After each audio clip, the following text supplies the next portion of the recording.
Parating lang namin sa bahay na. Yes. Nag-take out na lang kami ng pansit na ganito. Take out kami ganito. Yan. Yung pansit na may sabaw. So, hindi ko na-achieve yung 1K na overall pamamalengke. Pero achieve ko siya doon sa palaisdaan. Kasi, pagdating namin sa Malabon, siyempre bumili pa ako ng, yan, may prutas kami, may kaimito, may mangga, may Indian mango. Tapos, bumili din ako ng mga bulan. So, yung kamote na sinasabi ko, hindi ko nabili dahil pagdaan namin pangit na pala siya. Hindi yung katulad doon sa yung maganda. And, ito pa. Ito. Ito yung ating kilikili power. Ito, itong bulad na to, ang nabayar ko to is nasa mga 300 pesos kasi ito, yung lalaki niya, oh. Sobrang laki niya. Parang worth it din naman siya sa 100 pesos. Pero pag sa probinsya to, hindi. Kasi doon, syempre, mura lang. And, meron pa akong balot. Balot to. Malaking-malaki to siya. So, pinutol. So, 100 pesos, okay din. And ito, 60 pesos. Yan, magandang bulad. Ang ating paborito. Harata talaga na paborito ko yung sapsap kasi. Kahit sa bulad, may sapsap. And meron akong fresh dito na isda. Sapsap din yan pang. Pwede siya pansabaw pag fresh pa. Kain na kami. Denzel. Busy na siya. Madali. Ang luto pala ng aming, ang pagkaluto ng aming alimang ay simple lang. Sprite lang, tapos yan, sili, sibuyas. Kasi mas masarap yung normal na laman ng sikala, oh. Ito na naman sikala. Tapos sa baba ko, ito na naman. Yan. Yan siya. Good morning din sa wakas. Te, bilis na, te. Tapos ito yung, ito yung si ate. Lika na, te.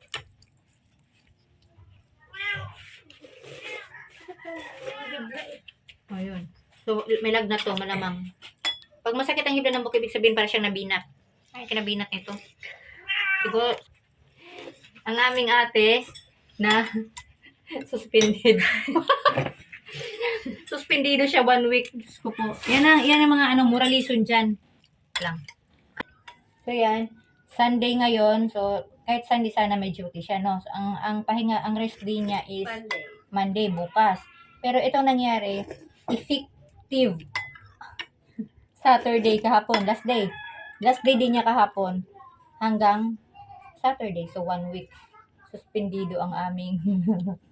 Kasi, alam mo, deserve din talaga niya. Deserve niya ma-suspended. Kasi, kahit saan trabaho naman talaga. Pag ang late, kasi, di ba, bayad ka ng kumpanya. So, importante na kahit saan ka, kahit nga sa school, kahit sa amang lakad, nasanay. Ayun, dahil nasanay siya sa ganung laging late. Kahit sa trabaho na late siya. And, kahit seconds lang yan, pag nasa kumpanya ka, nagtatrabaho ka, magmamatter yan. O ayan, meron siya mga ilang segundo, meron siyang, may malala pa, may minutes talaga. Pinakamalala is 8 minutes. Pinakamalala niya na late. So, bawat late, may kaltas din sa sahod. And kahit seconds lang yung malate niya, naiipon niya, marami na. Imagine niyo sa 5 months niya na probationary, ayun, pag tinutal yung late niya, pag i-compute nyo, late na, 52 day, 52? Sa 3 months lang yun. Sa 3 months. Kita niyo pala? Hindi kasi yung Proud. Hindi, tapos na kasi na panel yung una kong mga late. Na proud. Nung Na proud pa nga. Nung November to December. 3 months lang yun. Ganyan mo. Explain ka. Ayan, nagkasakit, kalukuhan pa. Nung kailan nasuspended, nagkalagnat-lagnat. So, imagine nyo, kasi ako nabaliches. sa 3 months, 52 days. Ay, di ba, 3 months, 60. Diyos ko, ilang araw lang pala ang ikinabuti nito. Partida, nahahatid pa yan ng papa niya. Kasi ano din, makasya 3 sakay. So, hindi kasi questionable yung ilang sakay ka. Kasi pag sa trabaho ka, obligado ka gumising ng madaling araw. Sa alarm pa lang namin, sa alarm ko pa lang, mag-start yung alarm ko ng 5 o'clock. Isasagad ko yan ng 7. Kasi ang pasok niya is 8. Kasi isip ko baka makailip ko may 7 pa. Kasi kung tutusin, kaya naman bihiin ng 1 hour lang na pag may service. Pero dahil, wala nga 1 hour, mga nasa ano lang sale? Ilang minuto sale? Pag walang traffic, 10 minuto lang. Okay. Pag walang traffic, 10 minuto na sa motor yon. Pero pag sa mga sasakyan namin, kasi pag, si ate, pag gahol na sa oras, pinagta-tricycle ko na. So, sa tricycle ni ate, mula dito sa amin hanggang dito sa ospital, 60 pesos yon. Kasi Pacquiao. And, mag-jeep na siya, isang sakyan na lang ng jeep, papunta na sa One Mall, 14 pesos na, no? 40 na kasi tumaas na. So, 70 sa tricycle. 70?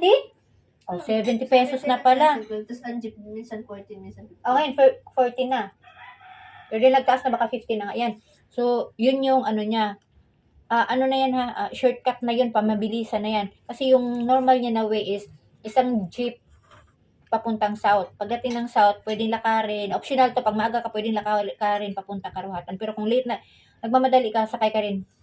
Jeep papuntang Karuhatan. Pagdating Karuhatan, pa one mall. So, 3 sakay.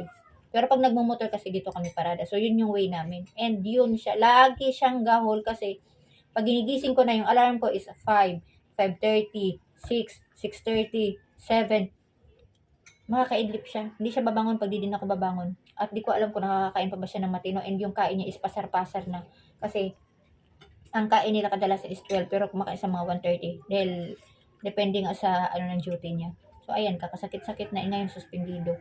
Nagpunta pala kami ng MOA, hindi ko na na-idetelye, hindi ko na na-vlog yung journey namin, kung paano kami nagbiyahin dalawa. Hindi ko alam kung ikukwento ko to, buong journey, kung makakabalik si ate doon, sasamahan ko siya ulit para makapag-vlog ako. Iba-vlog ko lang yun. Kasi pag matuloy ka, ikaw naman talaga mag-isa. Kailangan ko lang makapag-video kasi mabibilib kayo kung matutuloy siya. At sana matuloy siya doon. Ay kwento ko kung, saan ko nasabihin ko anong kumpanya si ate at kung anong siya. Sana po matutuloy. So, yan lang muna ngayon. Suspended ng 1 week. And yung 1 week na yan, di pa natin alam kung talaga bang yun na yun. Hihiring pa siya pagbalik. Admin hearing. Naka-hearing na rin ito nung nakaraan. Hinihiring-hearing sa kanila.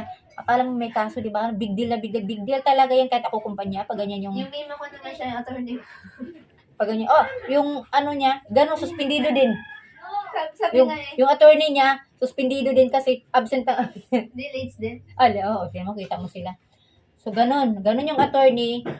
Suspendido ang attorney niya kasi late in absenteeism na siguro tawag yan. Sabi nga niya. Hindi pa naman absenteeism kasi absenteeism is sakit na yun, di ba? So, late in absent. Tapos yung kliyente, ayun.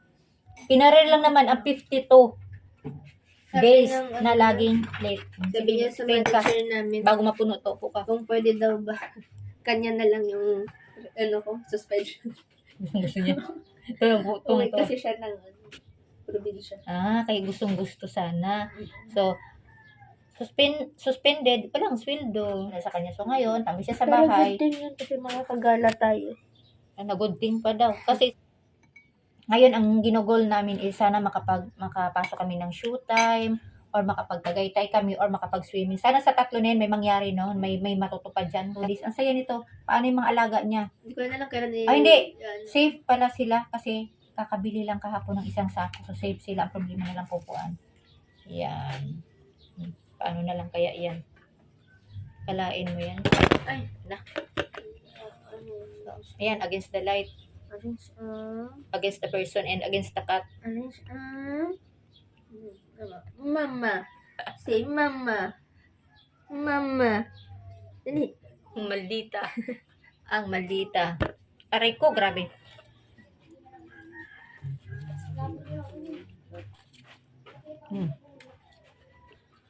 Wala ba ito pinaganda pa ng kalamansi? Masarap yung ganitong pansit.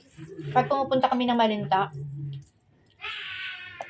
ito, namin. Pero minsan, ayoko din kasi minsan, hindi naman sa siguro napapaalat pag timpla. Pero same naman. Pero masarap siya. Alam mo yung pampawid. Gutom talaga siya. So, 4 na balot ito, 70 pesos. So, siya kasi tayo mo, puno talaga yung mangkok mo. And doon, talaga, maraming kumakain. Nahiya ako mag-video doon kasi maraming kumakain. Siya, pinipilahan din sila doon. Naalala ko pala, yun na sa binilhan ko ng tabulad. Sabi nung ate, sabi ko, yung budget ko nga na 1K pamalingki doon na, di ba, naigastos ko na sa prutas. So, alam mo na, pag atis prutas, hindi tayo makakahindi, no? Nabubudol yung mata natin. Sabi ng tindera, paldo ako kay ate.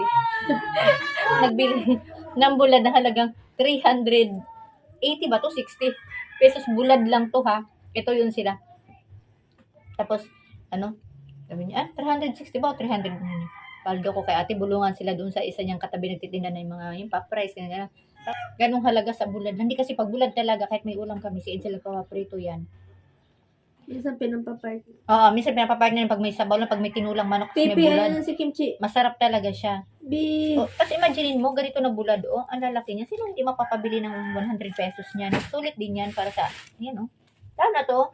Ang laki nito, pag ito pinagdugtong ko, sobrang laki ng bulad na to. Ayan. Sobrang laki niya. Yan. Yan, o, tapos tinupi lang siya.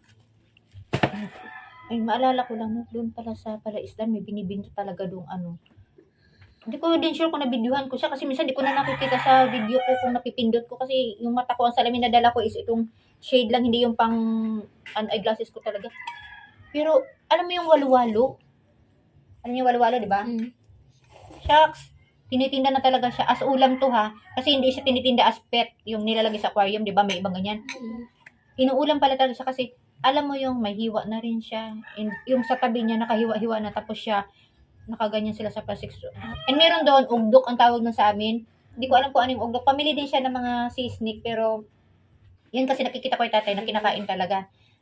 And makikita niyo sa video ko mamaya. Ayun. Hindi, may totoong ahas. Ayun. May, sabi ko nga kay Angel, hawak ka, bayad tayo. Picture na video ayaw niya. Tapos may kinuwento siya. Hindi ako naka-on ng camera, nagkakwento siya. Tapos sabi ko, nung pauwi na ko, kaya pala ayaw mo humawak kasi na-trauma ka. Sabi niya, hindi naman trauma yun. Ayaw ko lang. Hindi siya ma-trauma, kinagat siya ng ganyan daw siya. Tapos hindi na mahila ng kapatid niya kasi ganyan yung kamay niya. Sa trauma ang tawag ng, yung si Edsel, hanggat kaya niya magpalusot na matapang siya, gagawin niya talaga lahat. So, alam ko na kung saan nagmana siya happy doon kay papa niya. Ganon. Pag may sugat, tinatago ako kasi matakotin na ako sa dugo. Kahit ano yan, dugo ng alaga, dugo ng pagmakita ko ng dugo. Alam mo yung nag-automatic yung katawan ko.